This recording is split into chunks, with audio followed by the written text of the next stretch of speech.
El mundo busca seguridad económica en cuentas bancarias, inversiones, acciones y otras propiedades. Sin embargo, ¿sabía usted que en tiempos antiguos Dios dio el verdadero secreto para obtener la prosperidad y casi todo el mundo lo ignora? Escuchemos a continuación al pastor Esteban Borr presentar el interesante tema titulado El secreto de la prosperidad. Padre, esta noche al hablar del verdadero secreto de la prosperidad, te pido que tu santa palabra hable a nuestras mentes y nuestros corazones y que podamos no solamente ser oidores de este mensaje, sino que lo podamos implementar en la práctica y que podamos ser verdaderamente prósperos delante de tus ojos. Te lo pedimos en el nombre y por los méritos de Cristo nuestro Salvador. Amén. Para la mayoría de las personas en el mundo, la religión consta de algo que hacen una vez por semana, unas pocas horas cada vez.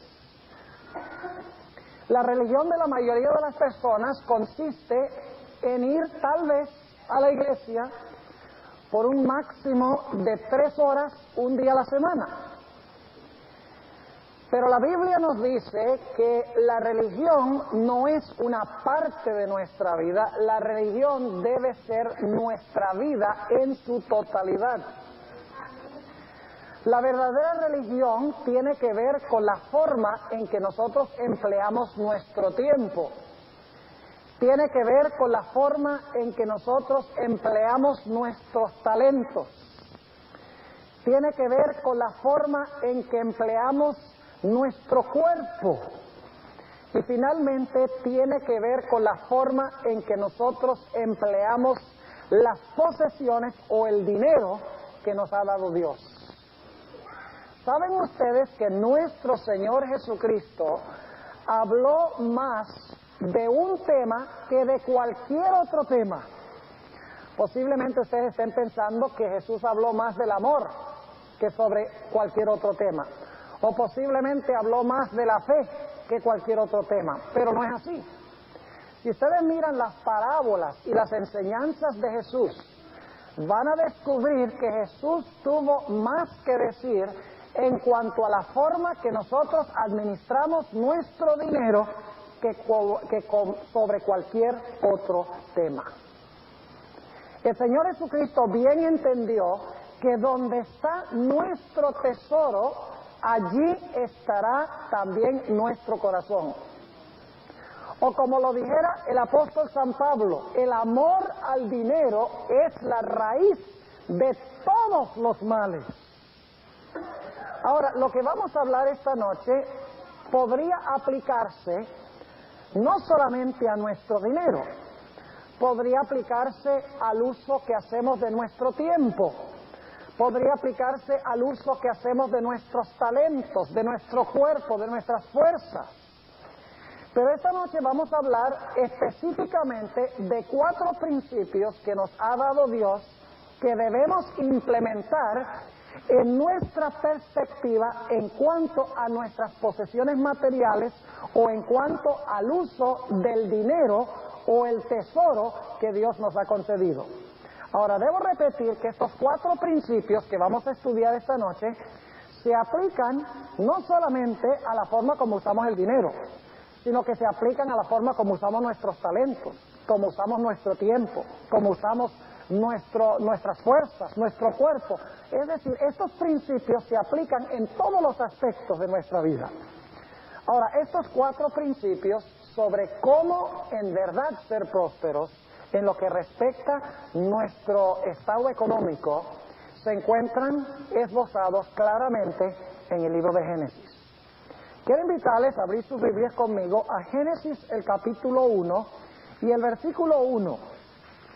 Y el primer principio que vamos a analizar es que Dios es el dueño de todas las cosas. Ahora, yo sé que nosotros muchas veces decimos, ¿cómo te parece mi carro? O me acabé de comprar una casa. O yo tengo mucho dinero en el banco que es mío. ¿Cómo te gusta la ropa que llevo puesta? Que la compré. Y hablamos como si las cosas que tenemos fueran nuestras. Pero en realidad nada de lo que está en este mundo nos pertenece a nosotros. Según la Biblia, Dios es el dueño de todas las cosas.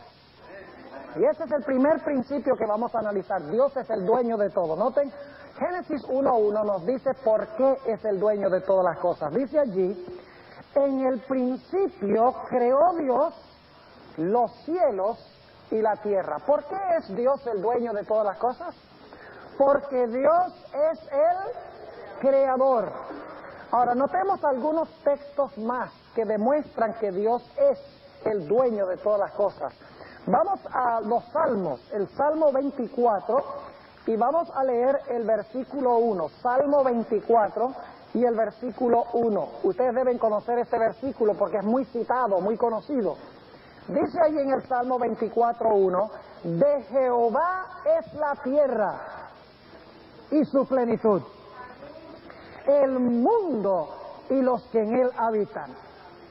Ahora alguien dirá, bueno, pero este es el Antiguo Testamento. ¿Saben ustedes que este versículo se cita en 1 Corintios 10:26? El apóstol Pablo cita este versículo en el Nuevo Testamento.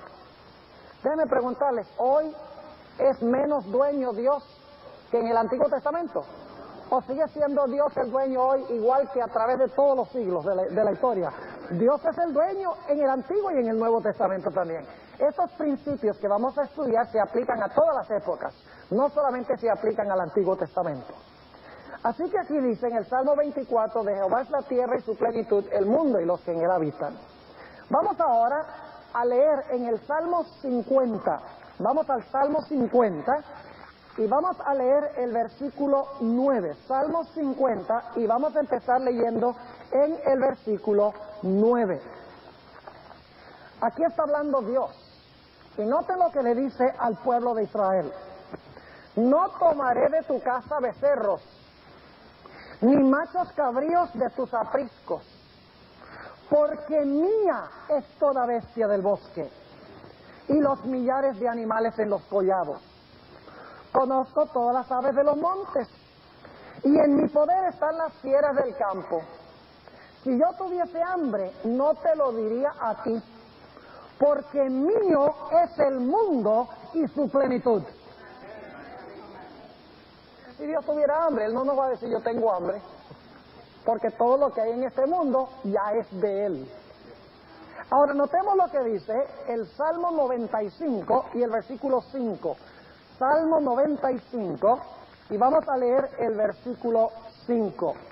Ahí nos expresa el mismo principio de que Dios es el dueño de todas las cosas. Dice lo siguiente: suya también la mar, pues Él la hizo. ¿Por qué pertenece el mar a Dios? Porque Él lo hizo. Y dice, y sus manos formaron la seca. Ahora yo pregunto, ¿de dónde o de quién más bien es nuestro dinero?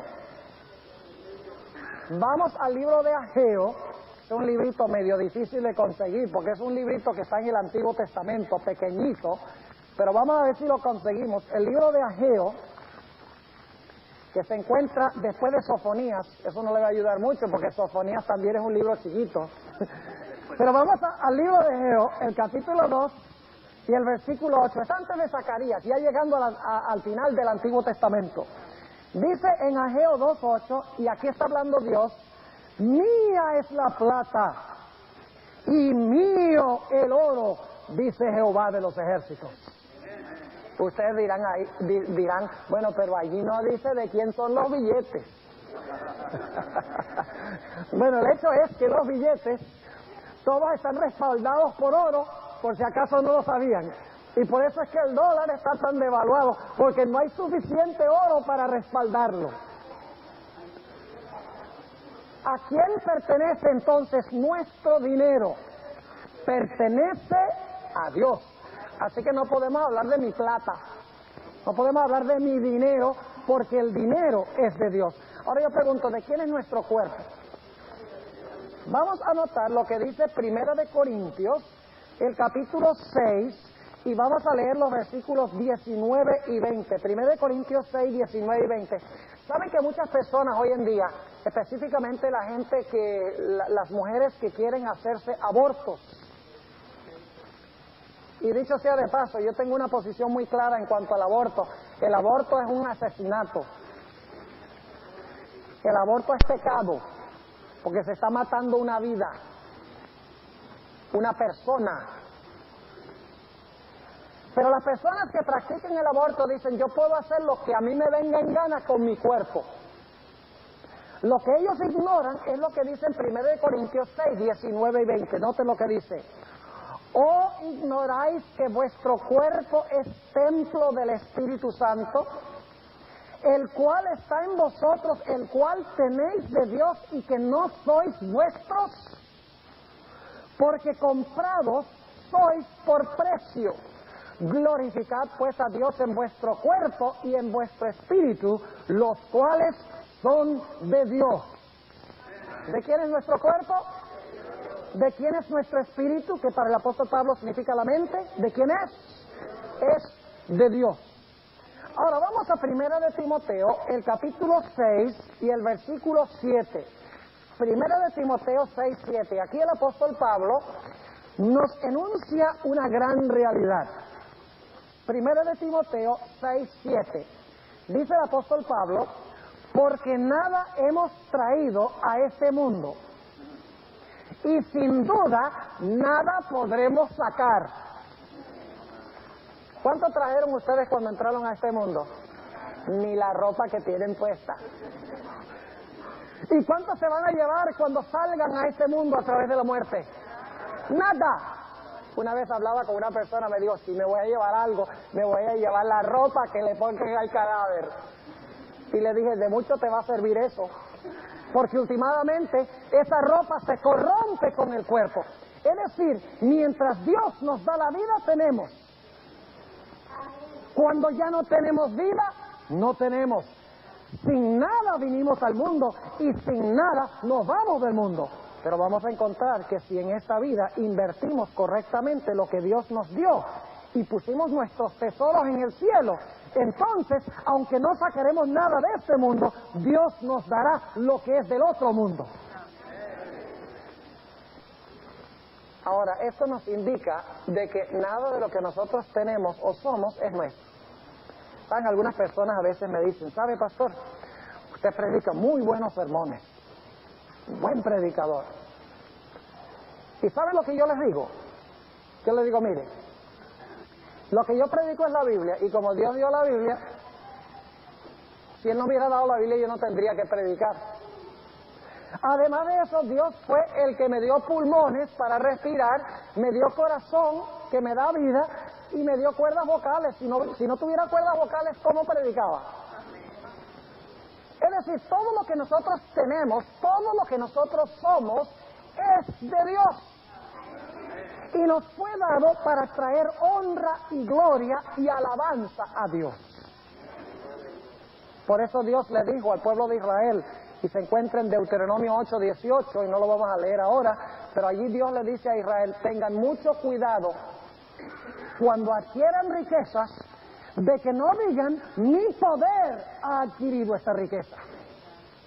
Porque es Jehová el que os da el poder para adquirir riquezas. Algunas personas dicen, bueno, yo sudé duro para ganarme todo lo que yo tengo. Correcto. ¿Quién le dio a usted manos para trabajar? ¿Quién le dio a usted mente? Necesita una mente para trabajar, ¿verdad? ¿Quién le dio piernas para ir al trabajo? Dios. Así que si Dios no le diera a usted todas esas cosas, usted no podría trabajar. Así que no diga, yo trabajé mucho para ganarme todo esto, con el sudor de mi frente, y por lo tanto es mío. No, porque si Dios no les hubiera dado todos los recursos, no hubieran tenido nada. Así que nuestro primer principio es que Dios, porque es el creador, es el dueño de todas las cosas. Nosotros no somos dueños de nada. Ahora ustedes dicen, bueno, ¿y dónde quedamos nosotros allí? Bueno, déjenme explicarles dónde quedamos. Según la Biblia, nosotros somos los mayordomos de Dios. Ese es nuestro segundo principio. Primer principio, Dios es el dueño de todo. Segundo principio, Dios nos ha creado para que seamos sus mayordomos. ¿Sabe lo que es un mayordomo? Yo sé cuando yo viví en Colombia que habían personas muy adineradas que tenían su casa en la ciudad, porque trabajaban en la ciudad, pero tenían por allá un rancho, ¿verdad?, en el campo. Bien bonito, una casa así bien hermosa, grande, con mucho terreno, etcétera. ¿Y a quién ponen para cuidar esa casa en el campo? A un mayordomo. Porque el dueño, y sabemos que no es el dueño, pero está usando la ilustración, el dueño, o el que se cree dueño, va para allá tal vez una vez al mes, allá a su casa campestre, ¿verdad?, para disfrutar un día en el campo. Y el mayordomo tiene que tener la casa bien limpiecita, tiene que tenerle el pasto o el zacate bien cortado, tiene que tenerle la huerta con las hortalizas y con los vegetales bien cuidaditos, tiene que tenerle preparado un almuercito, ¿verdad? Tiene que tenerle preparado todo. Pero el mayordomo, ¿es el dueño? No, el mayordomo es el administrador del dueño. Es el que administra, cuida lo que pertenece al dueño. Ahora, el mayordomo puede usar prácticamente todo lo que está allí. Puede vivir en la casa, puede comer de la huerta, puede disfrutar jugando fútbol en el campo, puede hacer todo lo que él quiera en ese lugar. Pero no es el dueño, es el administrador. Es el que maneja la propiedad de otro. Ahora, notemos que en Génesis Dios colocó al hombre como mayordomo. Noten lo que dice Génesis 1 y el versículo 26. Génesis, el capítulo 1 y el versículo 26. Y dijo Dios, hagamos al hombre a nuestra imagen, conforme a nuestra semejanza, y señoree en los peces de la mar, en las aves de los cielos, y en las bestias y en toda la tierra. El hombre fue colocado como ¿qué? Como señor de las aves y de los peces y de las bestias, de todo lo que anda sobre la tierra. ¿Pero era dueño? No, era el administrador. Ahora noten lo que dice Génesis 2.15 sobre este punto. Dice ahí en Génesis 2.15, tomó pues Jehová Dios al hombre y le puso en el huerto del Edén para que lo labrara y lo guardase. Dios colocó entonces a Adán y Eva como ¿qué?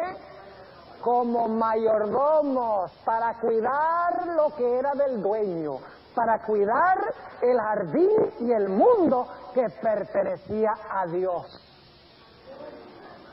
Ahora, ¿qué características debe tener un buen mayordomo? Según 1 Corintios 4:2, un buen mayordomo primeramente es fiel. No hay nada más hermoso que un mayordomo fiel. Y no hay nada peor para un dueño que un mayordomo infiel, que todo el tiempo está sacando por debajo de cuerdas dinero y cosas que pertenecen al dueño y agarrándolas para él. Dice que en primer lugar un mayordomo debe ser fiel. En segundo lugar, la Biblia nos dice que un buen mayordomo invierte lo que le pertenece al dueño y lo multiplica, lo mejora. Eso lo dice en Mateo 25:27, en la parábola de los talentos. Dice allí que al que le dio 2 talentos, lo multiplicó a 4. El que le dio 5, lo multiplicó a 10. Es decir, un buen mayordomo no solamente agarra lo del dueño y se conforma nada más con emplear y usar y mantener lo que tiene el dueño, no. Él toma lo del dueño y lo multiplica. Es fiel y multiplica o mejora lo que tiene el dueño. En tercer lugar, según Lucas 16 y el versículo 2, todo mayordomo tiene algún día que rendir cuentas ante el dueño. Algún día el mayordomo tiene que aparecerse y el dueño va a decir, mire, vamos a examinar los libros aquí, a ver cómo tú me llevaste la cuenta.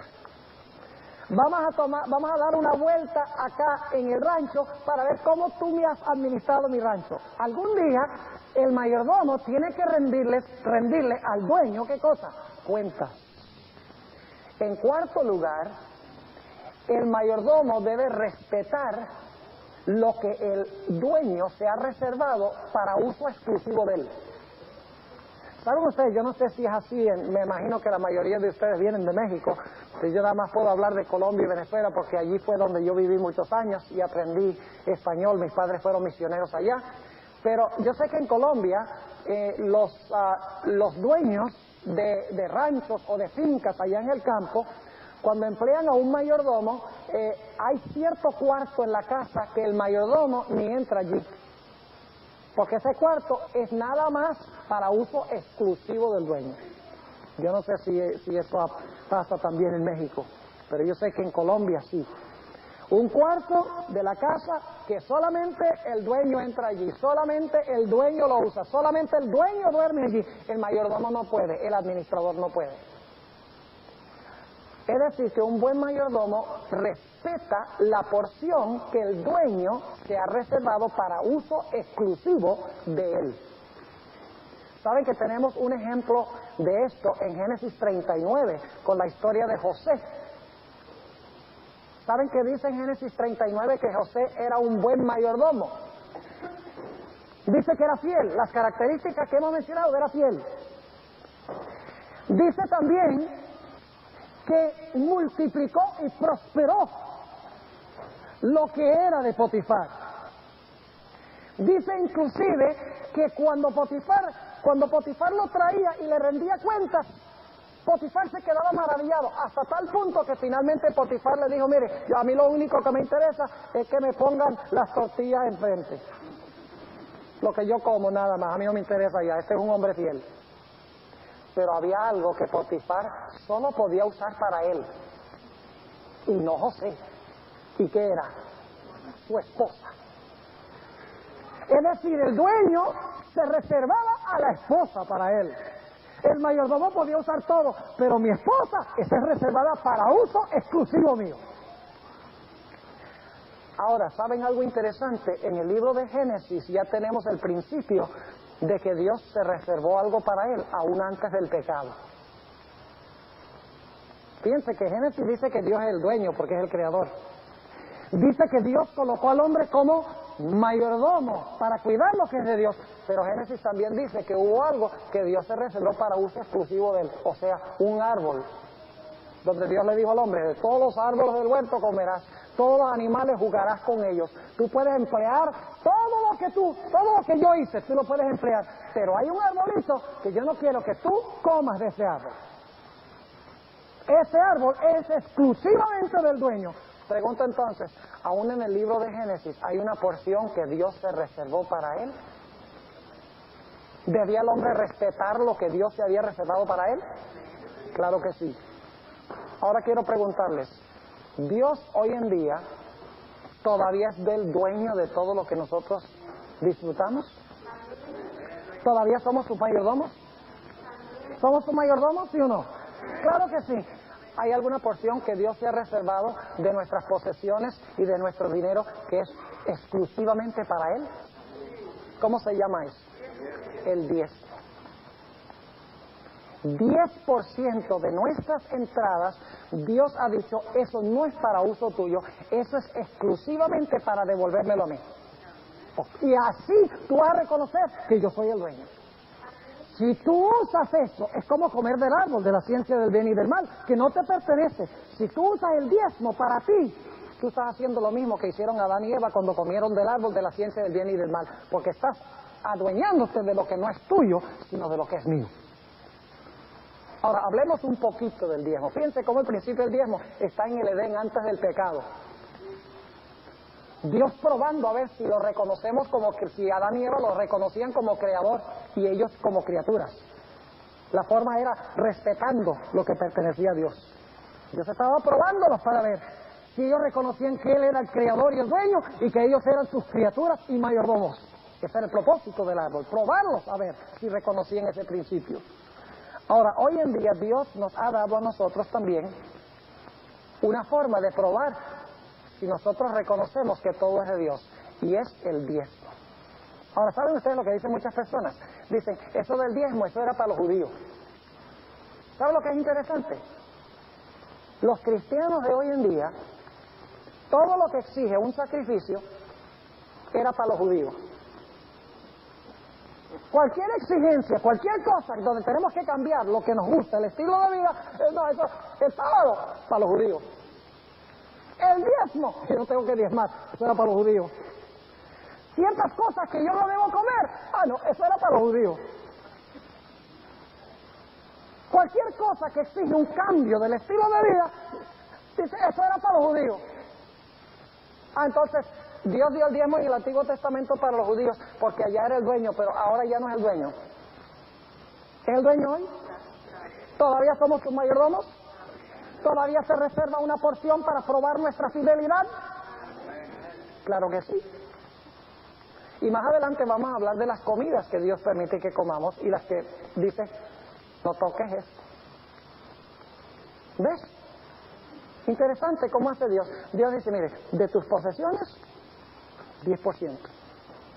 De tu tiempo, un día.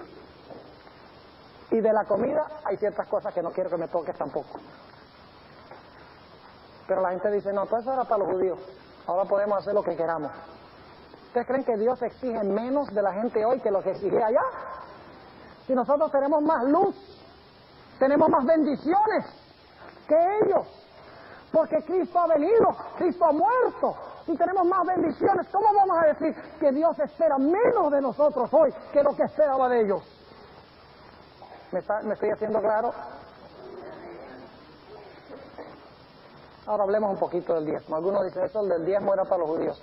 ¿Saben cuál es el problema con esa interpretación? Ya vimos que Dios colocó un árbol, el principio del diezmo, ya en el Edén.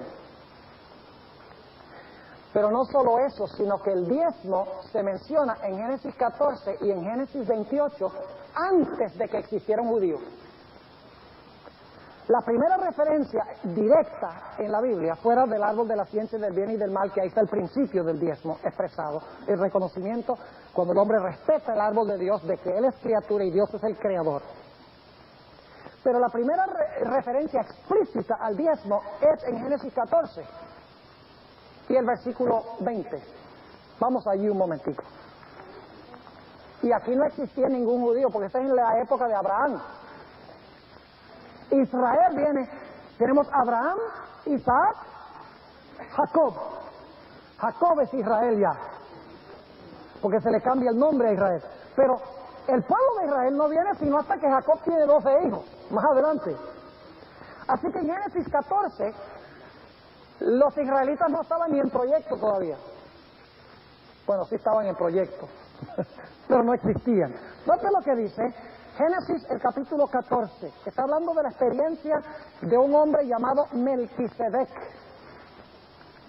Dice allí, en el capítulo 14, ustedes saben que Abraham había salido a luchar contra los reyes que habían secuestrado a Lot y se habían llevado varias de las posesiones de las ciudades de Sodoma y Gomorra, y las ciudades circundantes. Abraham fue y luchó con ellos y recuperó lo que ellos habían robado, y ahora cuando regresa se encuentra con un personaje llamado Melquisedec, que es sacerdote del Dios vivo. Y noten lo que sucede, Génesis 14 y el versículo 20. Y bendito sea el Dios alto, que entregó tus enemigos en tu mano, y diole a Abraham los diezmos de todo. ¿Y por qué se los dio? Noten el versículo 19. Y bendíjole y dijo, es decir, Melquisedec bendice a Abraham, y bendíjole y dijo, bendito sea Abraham del Dios alto, poseedor de los cielos y la tierra. ¿Por qué fue que le devolvió el diezmo? Porque reconoció que Dios era el poseedor o el dueño del cielo y la tierra. Así que el diezmo existió antes del Sinaí, antes de los judíos. Vamos a notar también Génesis 28, cuando Jacob está huyendo de su casa, tiene un sueño, ve una gran escalera que está entre el cielo y la tierra, y encontramos que cuando Dios le da este sueño, Jacob hace una promesa. Génesis, el capítulo 28, y vamos a leer empezando en el versículo 20. E hizo Jacob voto, diciendo, si fuere Dios conmigo, y me guardare en este viaje que voy, y me diere pan para comer y vestido para vestir, y si tornare en paz a casa de mi padre, Jehová será mi Dios. Y esta piedra que he puesto por título será casa de Dios. Y de todo lo que me dieres, el diezmo lo he de apartar para ti. Eso es antes de los judíos. Y ya Jacob estaba diezmando. Ya Abraham estaba diezmando. Ya en el huerto del Edén, Adán y Eva, al no comer del árbol, estaban diezmando. Porque no estaban usando lo que Dios se había reservado para él. Ahora, es cierto que más adelante Dios le dio al pueblo de Israel el principio del diezmo. Eso no cabe duda. Pero no se lo dio exclusivamente al pueblo de Israel. Ahora, hablemos un poquito del diezmo como Dios se lo dio al pueblo de Israel. Ustedes saben que cuando el pueblo de Israel salió de Egipto eran 12 tribus. Cuando Dios los metió en Canaán, a cada una de las tribus les dio una herencia en la tierra prometida. Es decir, a cada tribu recibió su parcela de tierra y entonces lo que hicieron fue subdividir esa parcela entre todas las familias de esa tribu. 11 de las 12 tribus recibieron una herencia, recibieron un trozo de tierra para ellos vivir de la tierra, para tener animales, para producir vegetales, trigo, cebada, etcétera. Pero había una de las 12 tribus que no recibió ninguna herencia. Y esa fue la tribu de Leví. ¿Y saben por qué razón? Porque la tribu de Leví no debía estar andando por allí cuidando animales y sembrando plantas. A ellos se les había encomendado otra tarea de tiempo completo y no debían trabajar en más nada. Por eso Dios no les dio una herencia. Pero Dios le dijo a las otras 11 tribus, les dijo, ahora ustedes lo que van a hacer es traer el diezmo de todo lo que ustedes producen en su tierra, que es el 10%. Van a traer de cada 10 animales, 1. De cada 10 kilos de trigo, 1. De cada 10 kilos de cebada, 1. De cada 10 kilos de uvas, 1. Y me lo van a traer al santuario, y eso va a ser la remuneración de los levitas que los sirven a ustedes en sus necesidades espirituales. ¿Creen ustedes que ese era un buen plan? ¿Saben ustedes que el sistema del diezmo no era un gasto para la gente, sino una inversión? Porque cuando ellos devolvían el diezmo, tenían sacerdotes que ofrecieran ofrendas, que oraran por ellos, que sacrificaran animales por sus pecados, que los visitaran en sus tiendas para satisfacer sus necesidades espirituales. Es decir, cuando ellos devolvían el diezmo les regresaba a ellos en el servicio de los levitas. No era un gasto, era una inversión. Ahora notemos lo que dice Levítico 27. Y luego vamos a ir al número 18. Levítico es el capítulo 27, Levítico 27. Y vamos a leer el versículo 30. Vamos a ver cuánto es el diezmo. Dice allí, Levítico 27 y el versículo 30. Y todas las décimas de la tierra, así de la simiente de la tierra como del fruto de los árboles, de Jehová son. Es cosa consagrada a Jehová, las décimas. Es decir, una décima parte es el diezmo. Esto significa que si nos entran $100, debemos devolverle a Dios, ¿qué? $10. Algunos dirán, vaya, tanto que nos pide Dios. $10 de cada 100. Déjenme preguntarles algo. Supongamos que una persona que es multimillonaria decide abrir un negocio y le dice al pastor Romero, le dice, mire, yo quiero que usted me administre este negocio. Yo le voy a dar a usted el edificio, le voy a pagar todas las cuentas de luz, de teléfono, de fax, de internet, le voy a proveer todas las computadoras, le voy a proveer también el personal, le voy a pagar los salarios, Le voy a proveer todo el capital y todo lo que necesita para funcionar ese negocio. Lo único es que cuando termine cada mes, yo quiero que usted se quede con el 90% y a mí me dé el 10%. ¿Cuántos aceptarían tal proposición? ¡Oh, es un negociazo! Pero cuando se trata de Dios, Dios que nos da la vida, nos da la salud, nos da brazos, nos da respiración, nos da piernas, nos da todos los recursos, y Dios dice, devuélveme el 10%. ¡Ay, tanto, Señor! ¡10%!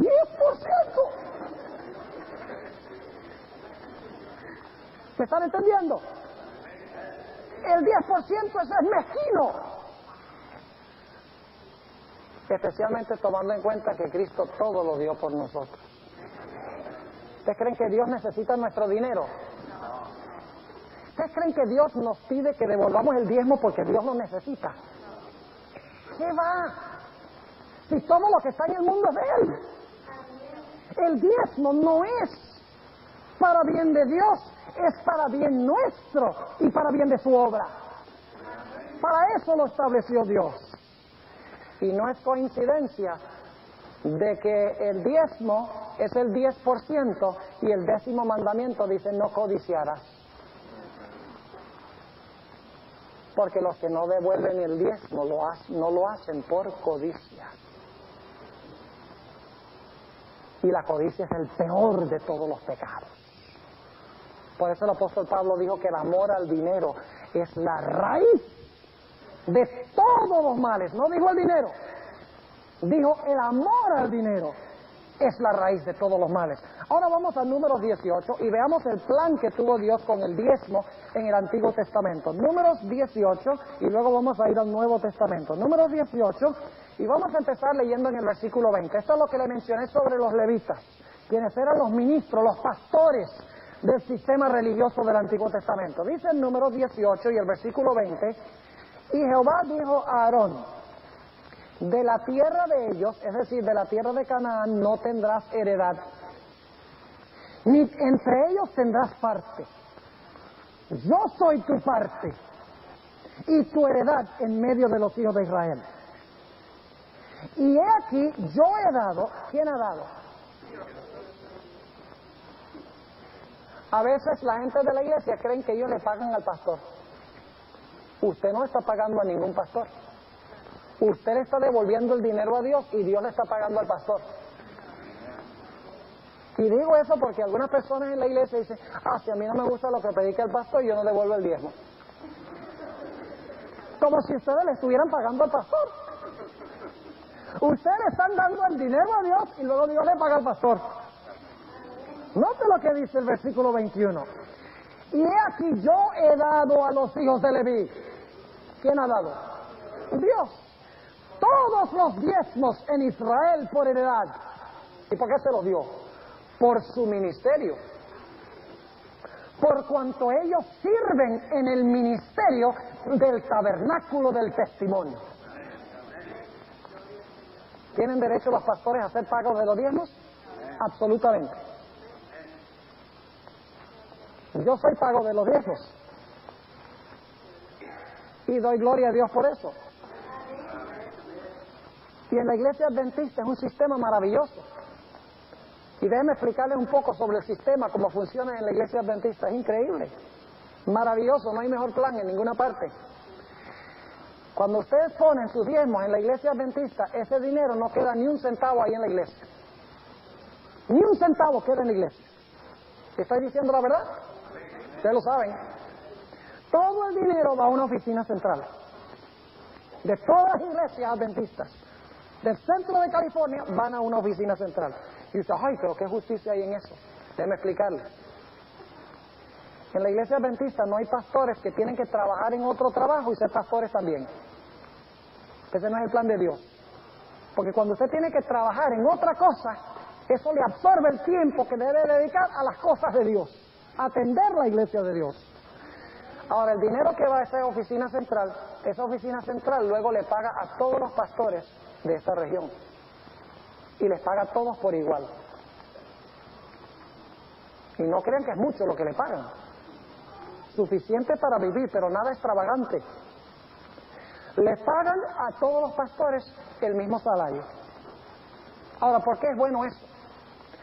Por la sencilla razón de que en otras iglesias donde el dinero queda en la iglesia local, si la iglesia no le gusta lo que el pastor predica, dice, pues, no te pagamos. Pero en la iglesia adventista yo puedo predicar sermones que a veces la gente, pues, los sacude y ellos no me pueden decir que eras votado porque el salario me lo pagan es de otra parte. Un buen sistema. Además de eso, en la iglesia adventista no hay pastores compitiendo por las iglesias más grandes. Como yo sé que en otras denominaciones sucede. Una iglesia que tiene, por ejemplo, como esta, 1100 miembros. Todos los pastores están buscando pastorear esta. Porque si la iglesia local le paga a ese pastor, como hay mucho dinero, le paga mucho. Pero el pobre pastor que le toca pastorear una iglesia de 100 miembrecitos, ese le toca conseguir otro trabajo y aguantar hambre. ¿Me están entendiendo? Pero en la iglesia adventista todo va a una oficina central, se paga equitativamente a todos los pastores. Es decir, que yo que pastoreo esta iglesia de 1100 miembros, gano lo mismo que un pastor que pastorea una iglesia de 100 miembros. Ese es un buen plan. Es más, esta iglesia que yo pastoreo da suficientes diezmos para emplear a 6 pastores de tiempo completo, pero solamente tenemos 2. Y usted dice, ay, pero qué justicia hay en eso. ¿Saben ustedes qué pasa con los otros, con el salario de los otros 4 pastores, del diezmo que nosotros damos? Se lo mandan a iglesias que no tienen suficiente dinero para pagar ni un solo pastor. Gloria a Dios. Porque los que más tienen deben bendecir a los que menos tienen. Es el plan de Dios. Así es que funciona el sistema del diezmo. Ahora ustedes dirán, bueno, en el Nuevo Testamento dice algo del diezmo. ¿Saben lo que me maravilla? Que hay muchos pastores protestantes que cuando uno les dice, bueno, el diezmo todavía es un principio que Dios quiere que sigamos. Oh, sí, el diezmo sí. ¿Seguro? Sí.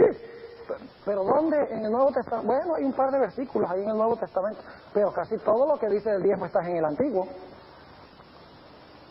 Entonces hay que diezmar. Sí, hay que diezmar. Y el sábado hay que guardarlo también, entonces. Ah, no, el sábado no. Pero el Nuevo Testamento dice más del sábado que lo que dice del diezmo. Algunos dicen, pero Jesús no repitió en el Nuevo Testamento que hay que guardar el sábado. ¿Y saben por qué razón? Porque Cristo no dijo, guardarás el sábado. Porque a la gente que él estaba hablando, todos lo estaban guardando. El problema es que lo estaban guardando mal.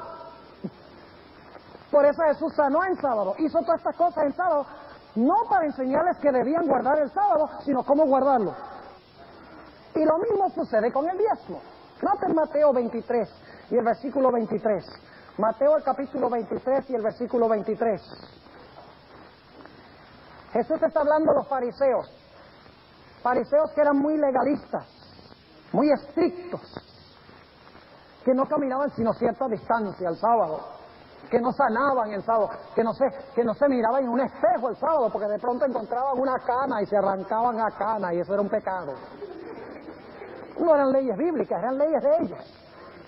Lo mismo hacían con el diezmo. Noten lo que dice Jesús en Mateo 23 y el versículo 23. ¡Ay de vosotros, escribas y fariseos hipócritas! Porque diezmáis la menta, el eneldo y el comino. Si ustedes son las semillitas más pequeñas que hay. Es decir, ustedes diezman lo más pequeño que hay. Y dejasteis lo que es más grave, o sea, lo más importante de la ley, es a saber, el juicio y la misericordia y la fe. Entonces, lo que necesitamos es juicio, misericordia y fe, y ya no hay que diezmar. No, señor, note lo que dice Jesús en la última parte del versículo. Dice, esto era menester hacer, es decir, tener estas 3 cosas, juicio, misericordia y fe, esto era menester hacer y no dejar lo otro. ¿Me están entendiendo? Ahora, notemos lo que dice el apóstol Pablo en 1 de Corintios, el capítulo 9. 1 de Corintios, el capítulo 9, y vamos a leer los versículos 13 y 14 para ver si el asunto del diezmo es todavía hoy el plan de Dios. Porque algunos dicen, bueno, hoy el diezmo ya no es plan de Dios. La Biblia dice que sí. Noten lo que dice el apóstol Pablo en 1 Corintios 9, 13. ¿No sabéis que los que trabajan en el santuario, quiénes eran esos? Los levitas. ¿No sabéis que los que trabajan en el santuario comen del santuario? ¿Qué era lo que comían los sacerdotes levitas? ¿De qué comían? De los diezmos que traía la gente. Y que los que sirven al altar, esos son los levitas, ¿verdad? ¿Del altar participan? Ahora escuchen. Así también recomendó el Señor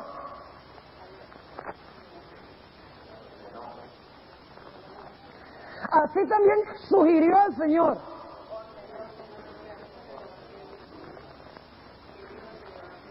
ahí no dice recomendó ni sugirió, así también ordenó el Señor a los que anuncian el Evangelio que vivan del Evangelio. El principio del diezmo todavía está vigente hoy. El diezmo se debe usar exclusivamente para remunerar a los ministros. En la iglesia adventista no se usa el diezmo para pagar la luz, ni para pagar literatura, ni para pagar al que limpia, ni para darle a los pobres. Para nada de eso se usa, porque la Biblia nos dice que el diezmo es exclusivamente para remunerar a los ministros. Entonces usted dice, bueno pastor, entonces ¿cómo hacemos para pagar la luz? ¿Cómo hacemos para pagar al que limpia? ¿Cómo hacemos para pagar la calefacción? ¿Para pagar el aire acondicionado? ¿Para ayudar a los pobres? ¿De dónde sacamos el dinero para eso? Para eso son las ofrendas. ¿Qué? Ahora son ofrendas que tenemos que dar también. Vamos a Malaquías, el capítulo 3 y el versículo 8. ¿Ve? Mire, si usted piensa, yo le voy a... ¿Sabe? Una persona una vez me dijo, bueno pastor, yo le devuelvo el diezmo a Dios, porque si no me va a mandar para el infierno.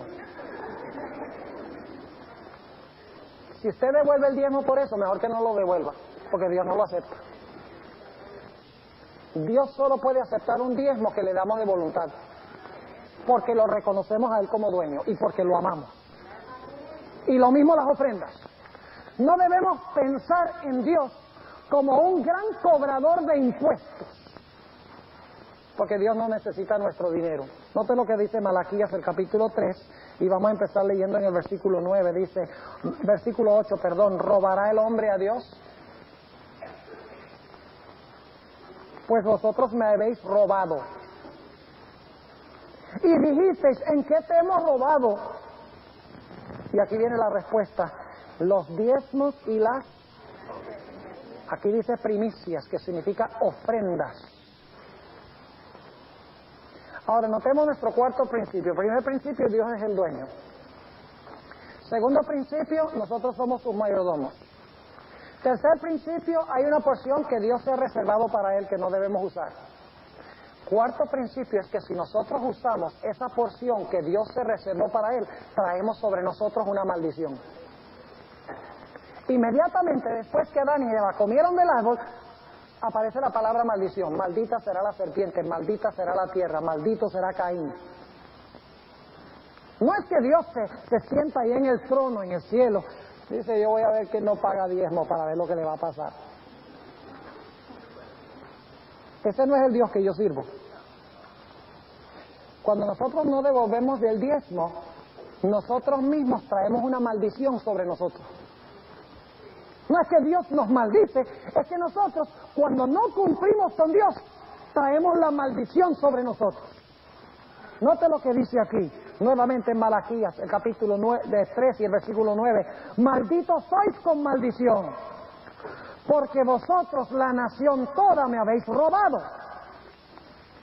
Y luego dice, traed todos los diezmos al alfolí, y haya alimento en mi casa. La casa de Dios es la iglesia. Y dice, y probadme ahora en esto, dice Jehová de los ejércitos, si no os abriré las ventanas de los cielos y vaciaré sobre vosotros bendición hasta que sobreabunde. ¿Saben ustedes que cuando diezmamos recibimos bendiciones increíbles? ¿Saben ustedes que los pastores también deben diezmar? Hay muchos pastores que les gusta cobrar el diezmo, pero no diezman. En Números 18:26 dice que los levitas debían pagar el diezmo del diezmo. Yo le devuelvo a Dios de mi salario 20%. 10% de diezmo y 10% de ofrendas. Y saben que no he recibido nunca tantas bendiciones como cuando he hecho esto. Y usted dice, pastor, ¿cómo es posible que usted tenga más bendiciones con el 80% que con el 100%? Sencillamente porque Dios así lo dice y así es. Pero nunca lo van a saber, al menos que lo prueben. Porque Dios dice, probadme ahora en esto. Si no, os abriré las ventanas de los cielos y os derramaré bendición hasta que sobreabunde. Jesús dijo, dad y se os dará. Es más bienaventurada cosa dar que recibir. ¿Qué necesita suceder si usted tiene un vaso lleno de agua? ¿Qué tiene que suceder para que ese vaso pueda recibir más agua? Tiene que dar el agua primero. Y entonces cuando da el agua, tiene capacidad para recibir. Es un principio divino que funciona. Cuando damos, recibimos. Allá en Israel hay dos mares. Uno es el mar de Galilea y el otro es el mar muerto. El mar de Galilea burbujea de vida. Todo verde alrededor, lleno de pájaros, lleno de peces, a donde pescaron a los discípulos de Jesús.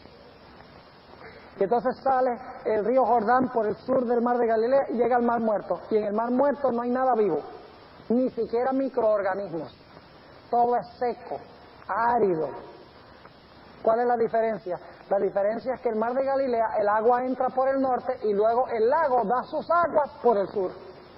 Mientras que el mar muerto recibe aguas y no las da a nadie. Y como resultado el agua del mar muerto se estanca y todo es muerte. ¿Saben ustedes que el principio de dar es el principio básico de la vida? Las nubes dan nieve a las montañas aquí al lado de Fresno. En la primavera se derrite la nieve y las montañas dan su agua a riachuelos. Los riachuelos dan su agua a los ríos dan su agua al mar y el mar otra vez le da el agua a las nubes. Dar. Si en algún momento las nubes dijeran, esta agua es mía, esta agua yo no se la doy a nadie, o si las montañas dijeran, esta nieve tan linda, mejor que me admiren, pero esta agua es mía, ¿qué sucedería? Todo moriría. El principio básico de la vida es dar.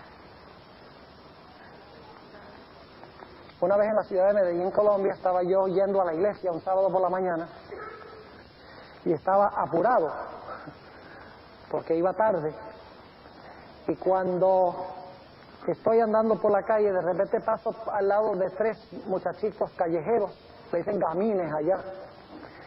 Estaban todos vestidos de harapos, sucios, estaban hablando allí. Tenía unas laticas donde se veía que estaban pidiendo limosna. Yo estaba apurado y pasé, y cuando llegué como a la media cuadra dije, bueno, yo voy a predicar hoy, precisamente iba a predicar sobre diezmos y ofrendas. Y yo voy a predicar sobre eso, y pobres tres muchachos ahí, sin tener con qué vestir. Me regresé. Le dije, ¿cómo están, muchachos? La sorpresa que se llevaron en ver a un hombre con un traje, con una corbata, hablando con ellos, fue grandísima. Dice, no, estamos aquí hablando un rato, estamos pidiendo limosna, pues vivimos en la calle. Yo saqué 3 monedas y a cada uno les di una moneda. Hubieran visto ustedes la sonrisa en los rostros de esos muchachos. Una sonrisa, pero de oreja a oreja. ¿Saben que yo prediqué un sermón ese día como nunca antes en mi vida? Porque cuando yo le di ese dinero a esos muchachos, el mayor beneficiado fui yo. De ver la alegría de ellos. Porque la vida consiste, en realidad, en traer gozo a los demás. Y cuando traemos gozo a los demás, nos traemos gozo a nosotros mismos. Y concluyo con una historia bíblica. Había una viudita que vivía en una ciudad que se llamaba Sarepta. Esta viudita era tiempo de sequía. 3 años no había llovido. Todo el mundo se estaba muriendo. Estaba recogiendo unos pocos pedacitos de leña para usar el poco de harina y el poco de aceite que tenía para hacer 2 torticas, comerlos ella y el hijo y morirse. Y llega el profeta Elías, el ministro de Dios, le dice a la mujer, búscame agua. Eso era un lujo porque todo era sequía. La mujer dice, bueno, voy a buscarte agua. Cuando se estaba yendo le dice Elías, ay, dicho sea de paso, tráeme a mí una torta de pan primero. Oye, robarle a las viudas, imagínense. El profeta diciendo, tráeme una torta de pan a mí primero. Cuando se van a comer los últimos 2 panes. Tráeme una pequeña torta primero al ministro de Dios. Y luego Elías le da una promesa, le dice, si tú haces eso, no volverá a faltar la harina ni el aceite hasta que vuelva a llover sobre la tierra. ¿Qué hizo la viuda? Le dio la pequeña porción primero al ministro de Dios. Y no escaseó ni la harina ni el aceite hasta que volvió a llover sobre la tierra. La viudita nunca hubiera sabido si funcionaba, al menos si hubiera probado a Dios. Así que es mi esperanza que esta noche nosotros tomemos la decisión de que vamos a ser fieles en diezmarle a Dios, en ofrendarle a Dios, no con el propósito de evitar que seamos castigados, no porque tenemos miedo a la maldición, sino porque en nuestro corazón amamos a Dios y queremos serle fieles.